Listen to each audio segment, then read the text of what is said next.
There is a kind of strength that doesn't announce itself. It shows up before sunrise, sweeps a yard no one will compliment, plants a garden no one will praise, and holds a piece of land together with nothing but the refusal to quit. Reeve Calloway had built an empire on that same principle. 300,000 acres across Cimarron County, 12,000 head of cattle, a name that moved judges and banks without a raised voice. He had seen everything the frontier produced. He had never seen anything like what he found that October morning. He rode the long trail back from Cedar Falls alone, the way he always rode when inspecting water. Cattle he trusted to his foreman. Water he checked himself. In that country, water wasn't a resource. It was the difference between an empire and a graveyard. And Reeve Calloway had not built what he built by delegating what mattered most. The sky sat low and gray. His stallion moved steady beneath him. He almost missed the ranch entirely. It sat below the trail line, tucked behind dead cottonwoods. The house was bleached pale as old bone.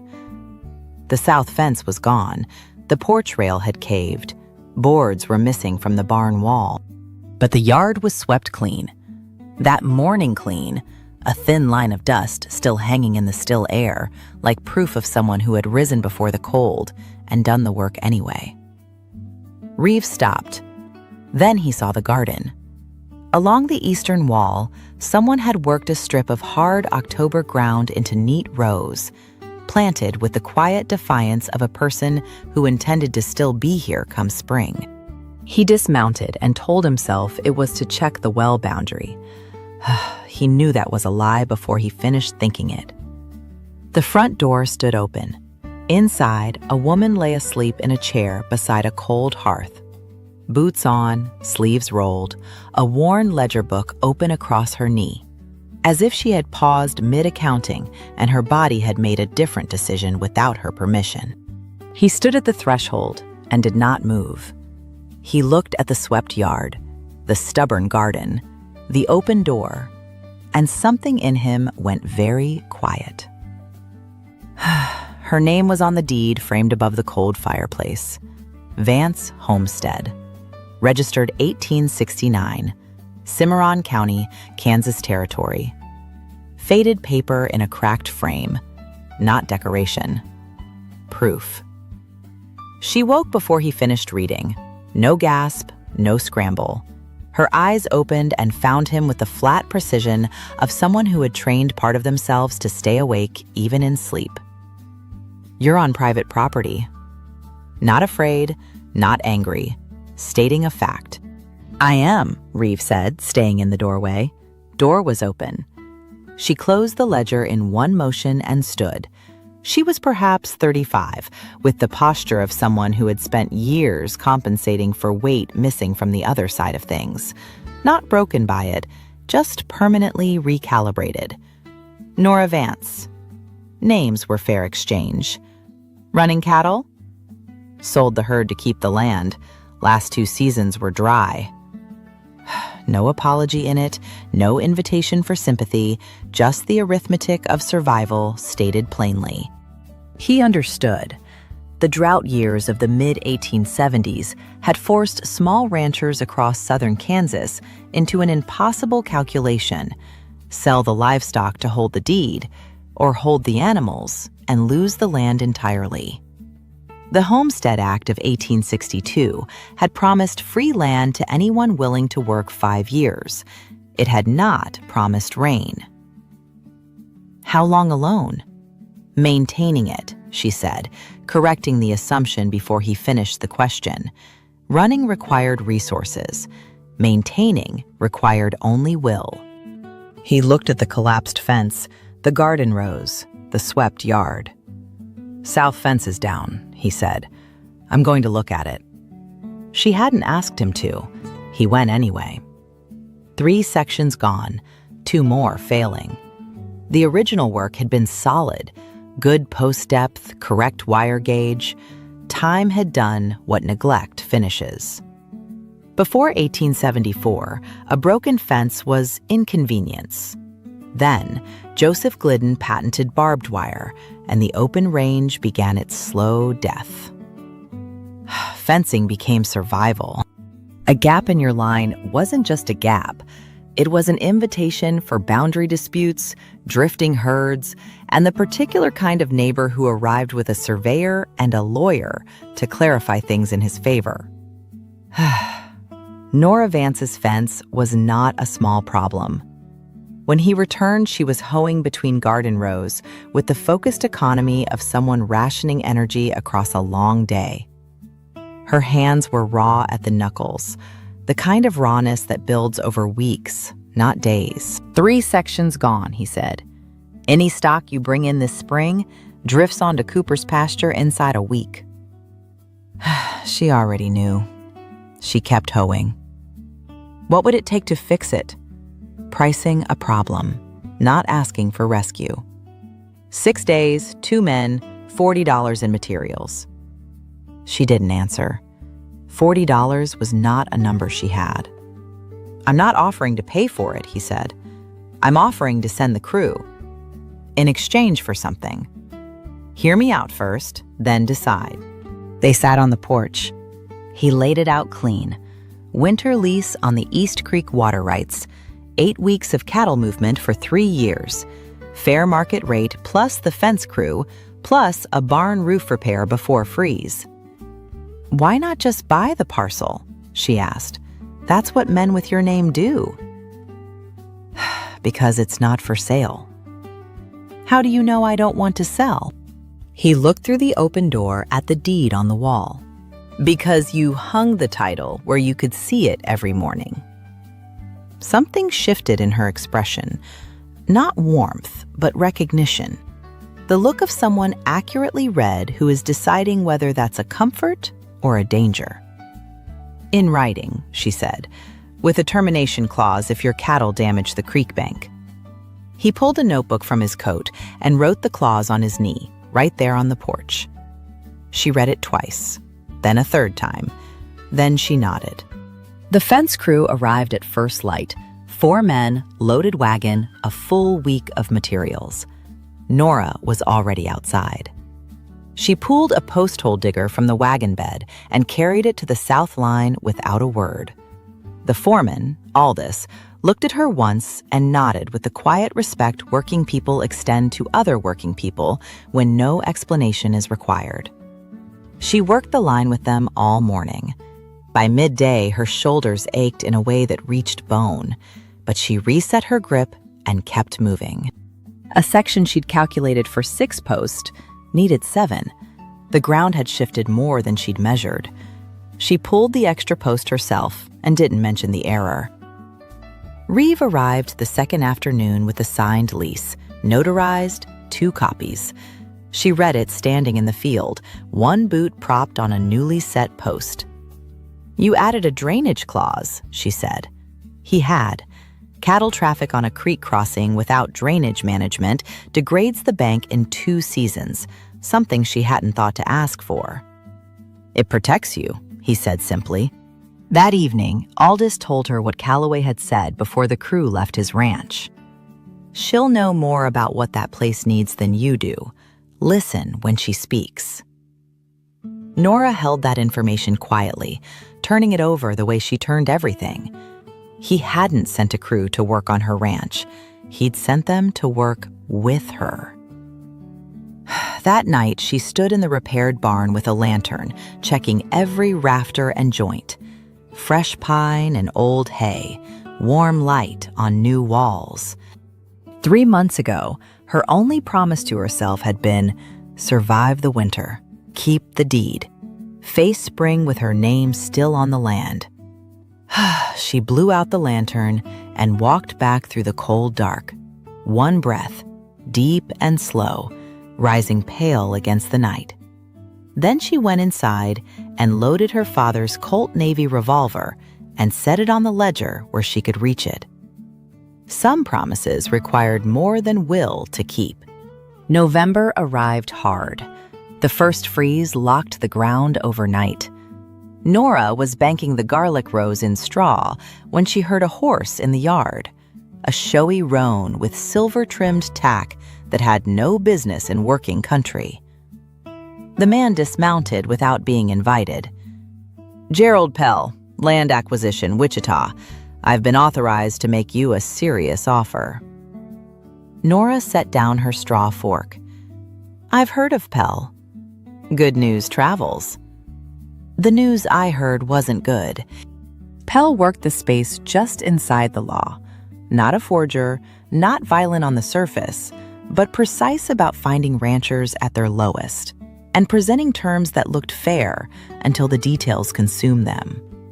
He'd acquired 11 parcels in Cimarron County in 2 years, most from widows or drought-broke homesteaders who hadn't understood what they'd signed. As railroad lines pushed west through Kansas, speculators moved ahead of the tracks, buying distressed land cheap and reselling it at multiples that would have seemed criminal 5 years earlier. $1,200, Pell said. Clean sale, quick close. The property is under lease, water rights and pasture access signed and notarized through 1880. Leaseholder is Reeve Calloway. The broad smile didn't disappear. It recalibrated, slower, colder, becoming something else entirely. Leases are paper, Miss Vance. He let the silence work. Paper's fragile in a dry winter, and this county is a long ride from the nearest law office. He tucked his document away with the unhurried confidence of a man who had done this before. "I'll be back Friday. I'd suggest having a different answer ready." He rode out. Nora watched until the roan disappeared over the trail line. Then she went inside and wrote in her ledger, "Pell, November 4th. Threat made. Explicit. Friday." She sent a rider to Calloway that same hour. Reeve arrived Thursday evening with 3 men, quietly, without announcement, the way serious people handle serious situations before they escalate. He found Nora checking the Colt at the kitchen table. He sat across from her without being invited and looked at the revolver and then at her. "You know how to use it," he said. Not a question. "My husband taught me, before he died." She set it on the table between them. "I'm not hiding in the house while Pell burns my fence." Reeve looked at her for a long moment. "Nobody's asking you to." Friday came cold and clear. Pell arrived mid-morning with 2 riders whose coats were clean and whose eyes were not. Hired men, the kind found at the edges of cattle towns where questions about the last job weren't asked. He pulled up at the south fence line, where Reeve stood with his 3 hands. Nora stood beside him, 6 feet to his left, the Colt on her hip and her eyes level. Pell took in the scene without expression. Then he looked at Reeve. "Calloway, didn't expect you personally." "I inspect my water rights personally," Reeve said. "This creek runs through a property under my lease. That makes what happens here my business." Pell glanced at Nora, at the revolver, at the 3 men behind Reeve who had the particular stillness of people who had done this before and weren't nervous about doing it again. "Miss Vance has until Sunday," Pell said. "The offer stands." "The offer is declined," Nora said. Her voice carried across the cold field without effort. "It was declined Monday.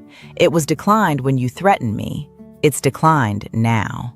This land is not for sale, and the next time you ride onto it, I will have the county sheriff here to meet you." A long silence. One of Pell's riders shifted in his saddle. The other stared at a fixed point somewhere past the fence line. Pell looked at Reeve once more, measuring, calculating, and found nothing to work with. He touched the brim of his hat, turned his horse, and rode. Nobody said anything for a moment after the sound of hooves faded.